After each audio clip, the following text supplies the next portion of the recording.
ओम परमात्मने नमः। जगत की रचना तथा विविध परिवर्तन मेरी अध्यक्षता में ही होता है, परंतु मेरे इस प्रभाव को न जानने वाले मूढ़ लोग आसुरी, राक्षसी और मोहिनी प्रकृति का आश्रय लेकर मेरी अवहेलना करते हैं। इसलिए वे पतन की ओर जाते हैं। तो जो भक्त मेरे प्रभाव को जानते हैं वे मेरे दैवी गुणों का आश्रय लेकर अन्य मन से मेरी विविध प्रकार से उपासना करते हैं। इसलिए उनको सत असत सब कुछ एक परमात्मा ही है ऐसा यथार्थ अनुभव हो जाता है। परंतु जिनके अंतःकरण में सांसारिक भोग और संग्रह की कामना होती है वे वास्तविक तत्व को न जानकर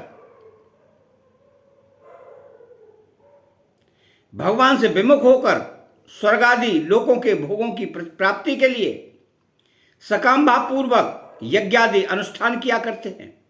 इसलिए वे आवागमन को प्राप्त होते हैं।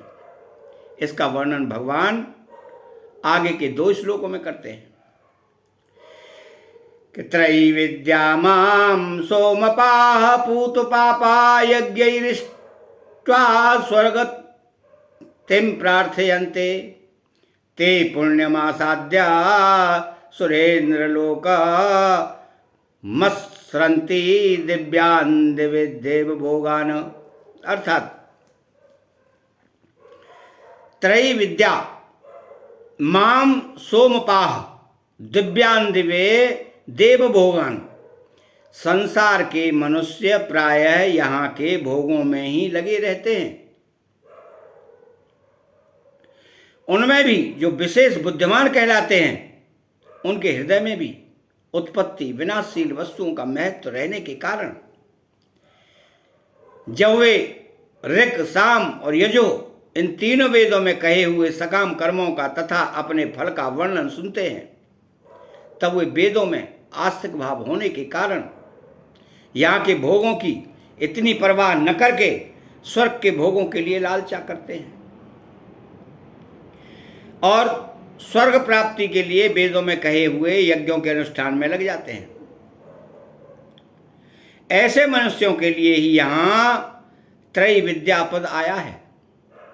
तो सोमलता अथवा सोमवल्ली नाम की एक लता होती है।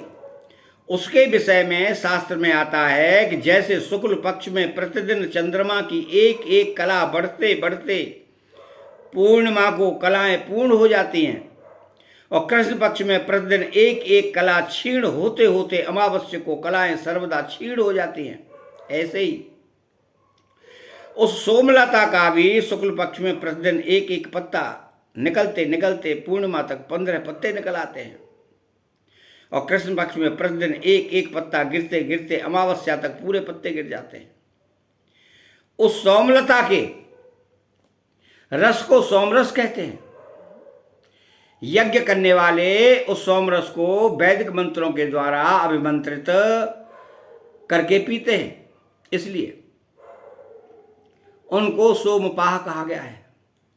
वेदों में वर्णित यज्ञों का अनुष्ठान करने वाले और वेद मंत्रों से अभिमंत्रित सोमरस को पीने वाले मनुष्यों के स्वर्ग के प्रतिबंधक पाप नष्ट हो जाते हैं। इसलिए उनको पूत पापा कहा गया है। भगवान ने पूर्व श्लोक में कहा है कि सत असत सब कुछ मैं ही हूं। तो इंद्र भी भगवत स्वरूप ही है। अतः यहां माम पद से इंद्र को ही लेना चाहिए, क्योंकि सकाम यज्ञ का अनुष्ठान करने वाले मनुष्य स्वर्ग प्राप्ति की इच्छा से स्वर्ग के अधिपति इंद्र का ही पूजन करते हैं और इंद्र से ही स्वर्ग प्राप्ति की प्रार्थना करते हैं।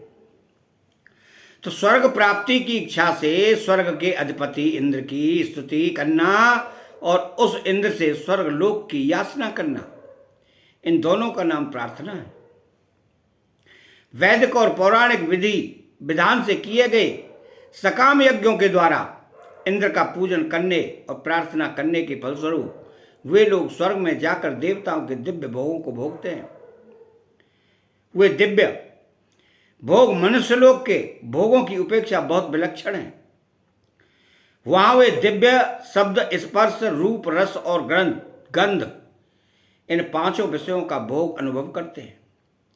इनके सिवाय दिव्य नंदनवन आदि में घूमना, सुख आराम लेना, सिवाय दिव्य नंदनवन आदि में घूमना, सुख आराम लेना, आदर सत्कार पाना, महिमा पाना आदि भोगों को भी भोगते हैं।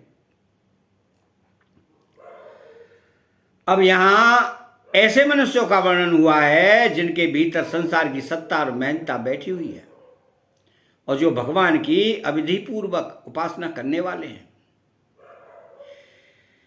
ऐसी मनुष्यों की उपासना का फल नाशवान ही होता है। समग्र रूप के अंतर्गत होने से सब भगवान ही हैं, इसलिए यहां इंद्र के लिए भी माम पद आया है। मनुष्य लोक की उपेक्षा पवित्र होने से इंद्रलोक के लिए पुण्यम पद आया है। अतः चैनल को सब्सक्राइब करें, बेल आइकन घंटी को दबाएं और कमेंट बॉक्स में जय श्री कृष्ण लिखें। जय श्री कृष्ण।